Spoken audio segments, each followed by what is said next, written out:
The guided practice says, explain whether the triangles are similar. Label the angle measures in the figure. So, for me to prove that they are similar, it has to have at least two pairs of congruent angles. So, y'all know that every triangle adds up to be 180 degrees. So, I am going to, let's see, add the ones that I have, 71. And I'm going to turn around and take that away from 180, which is 109. So, I'm going to go ahead and put that up here. Okay, so I notice I've got 109 and 109. So, well, those are congruent. So, those angles correspond. And then I've got this 30 and a 30. Therefore, the last angle where it says 41 also has to match up right here. That way they would all add up to be 180 degrees. Let me double check it so I'm not teaching you wrong. 109 plus 30 plus 41 is 180. Okay, so it says triangle ABC has angle measures 41 degrees, 109 degrees, and 30 degrees. And triangle DEF has angle measures 41 degrees, 109 degrees, and 30 degrees. So because blank in one triangle, or they want two angles, I know there's three, but they just really want you to prove that there's two, because two angles in one triangle are congruent to two angles in the other triangle. The triangles are similar. Whenever I say that the angles are congruent, that doesn't prove that the triangles are congruent because I haven't checked anything with the side lengths. But if I do check the angles and the angles are congruent, then I know for sure the triangles will be similar. So that means their angles will be, their sides will grow proportionally. Okay, example problem. A flagpole casts a shadow 23 5/10 feet long. At the same time of day, Miss Gilbert, who is 5 5/10 feet tall, casts a shadow that is 7 5/10 feet long. How tall in feet is the flagpole? Round your answer to the nearest tenth. Okay. So I've got a picture that they very nicely provided for me so I don't have to draw it out. And they went ahead and labeled all the info that they gave me. So I am going to draw separately that I have a larger triangle, and then I have that smaller triangle, that's Miss Gilbert. I'm going to transfer the information. So on my little one, I have 7.5 feet and 5.5 feet.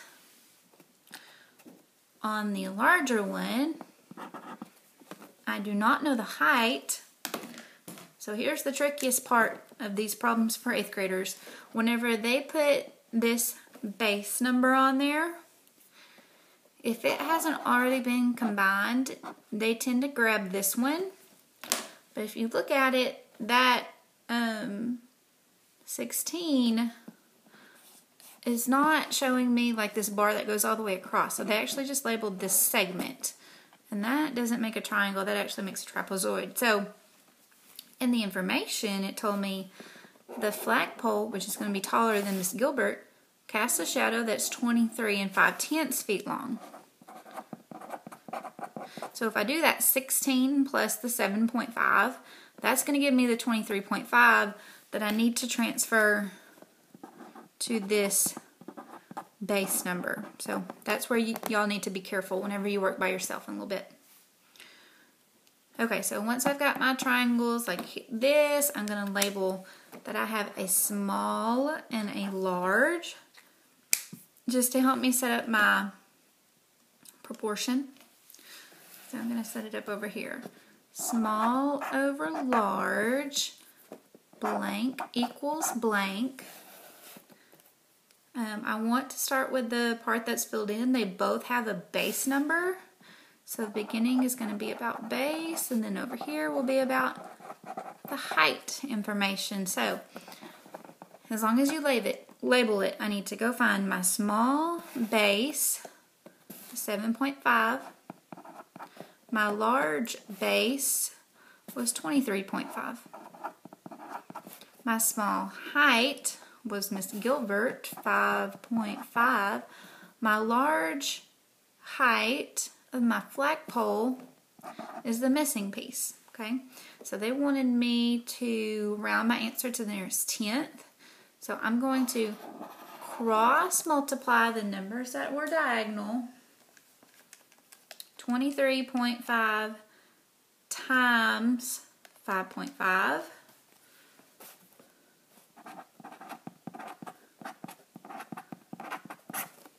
is 129.25.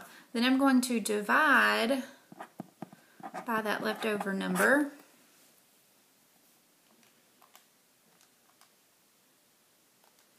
I get a really long repeating decimal.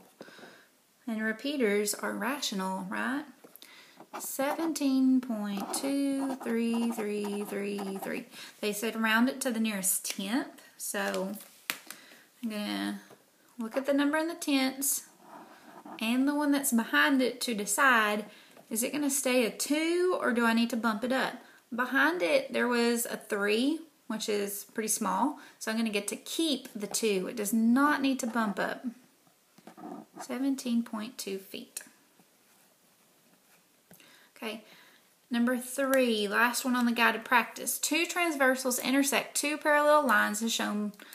Explain whether triangle ABC and triangle DEC are similar.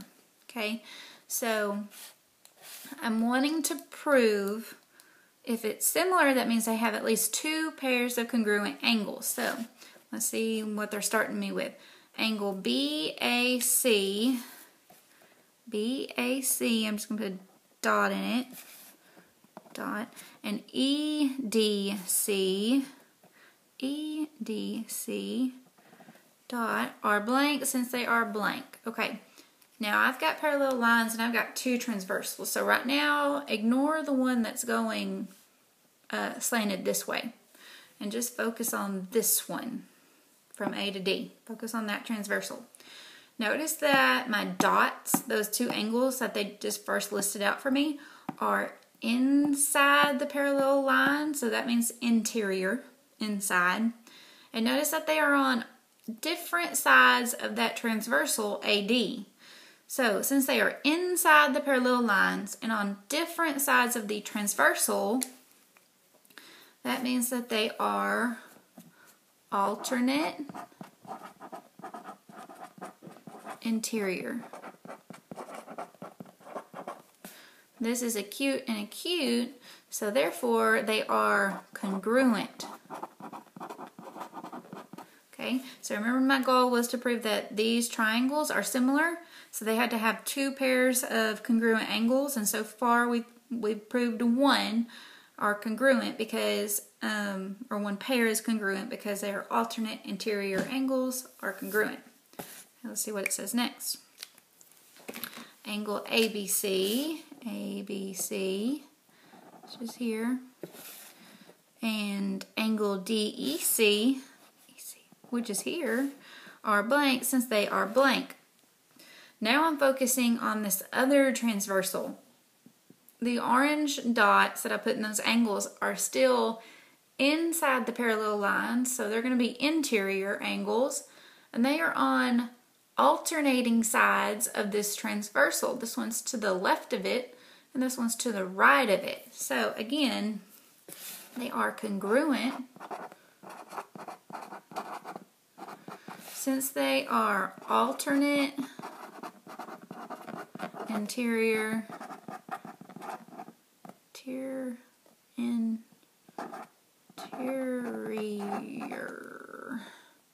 interior.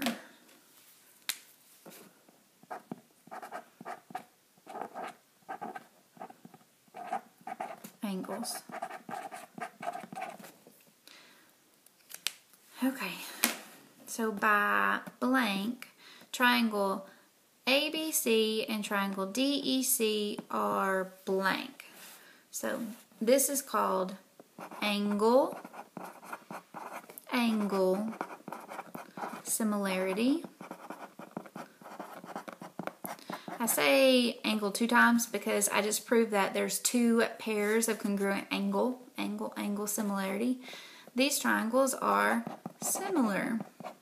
So that means if I was needing to solve for a missing side, I could set up a proportion. So sides are proportional.